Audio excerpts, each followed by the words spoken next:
शिंदे गुट का विहिप मानना ही होगा। उद्धव गुट को स्पीकर ने दिया दोहरा झटका। ठाकरे के पास अब क्या विकल्प। महाराष्ट्र विधानसभा के स्पीकर राहुल नार्वेकर ने बुधवार को जहां मुख्यमंत्री एकनाथ शिंदे की अगुवाई वाली शिवसेना को ही असली शिवसेना करार दिया और 16 विधायकों की अयोग्यता से जुड़े मामले को खारिज कर दिया, वहीं दूसरी तरफ उद्धव ठाकरे गुट के सभी विधायकों को ट्रेजरी बेंच की तरफ बैठने का आदेश दिया है। स्पीकर ने यह भी कहा है कि उद्धव ठाकरे गुट के सभी विधायकों को शिंदे गुट के चीफ व्हिप भारत गोगावले के आदेश को मानना होगा। ऐसा नहीं करने पर उनके खिलाफ कार्रवाई की जाएगी। इसका मतलब ये हुआ कि विधानसभा में मतदान जैसे प्रमुख मुद्दों पर उद्धव गुट के सभी 16 विधायकों को गोगावले के व्हिप का पालन करना होगा, नहीं तो उनकी सदस्यता पर तलवार लटक सकती है। इसके अलावा यूबीटी समूह के विधायकों को विपक्ष में होने के बावजूद सीएम के नेतृत्व वाली शिवसेना के साथ सत्ता पक्ष में बैठना होगा। नार्वेकर ने कहा कि विधायकों को अपने निर्धारित स्थान पर बैठना होगा। मेरे विचार में शिवसेना सरकार में सत्तारूढ़ दल है, यदि कोई अलग रुख अपनाता है तो यह निर्णय उनका होगा और वे इसके परिणामों के लिए जिम्मेदार होंगे।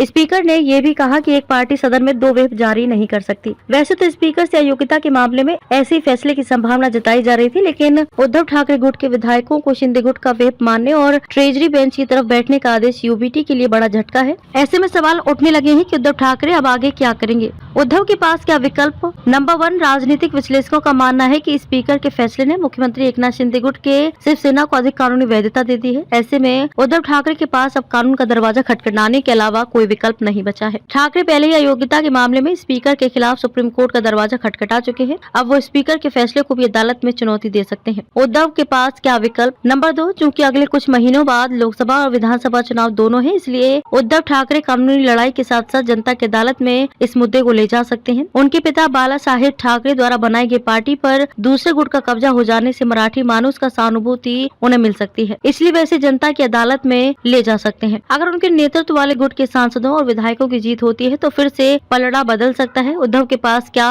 विकल्प। नंबर 3, चुनाव आयोग पहले ही शिवसेना के चुनाव चिन्ह की लड़ाई में शिंदे गुट के पक्ष में फैसला सुना चुका है। अब स्पीकर के नए फैसले के बाद हो सकता है कि उद्धव ठाकरे नई पार्टी बनाने के लिए आयोग जाएं, लेकिन इसकी संभावना कम ही लगती है, क्योंकि ऐसा करने से जनता की अदालत में उनकी सियासी हार का संदेश जाएगा, जिसे वे देना नहीं चाहेंगे। कुछ विश्लेषकों का मानना है कि उद्धव ठाकरे शिवसेना यूबीटी के नाम से ही अगला चुनाव लड़ेंगे और कोर्ट में भी पार्टी पर कब्जे की लड़ाई लड़ते रहेंगे। आपको बता दें कि सुप्रीम कोर्ट ने सुभाष देसाई के केस में कहा था कि पार्टी का संगठन महत्वपूर्ण होता है, इसलिए उद्धव ठाकरे गुट ने भी कहा है कि स्पीकर का फैसला कि शिंदे गुट ही असली शिवसेना है, कोर्ट का अपमान है और लोकतंत्र की हत्या है। सुप्रीम कोर्ट इससे पहले कह चुका है कि राज्य के गवर्नर ने अपने पद का दुरुपयोग किया था और गलत निर्णय लिया था।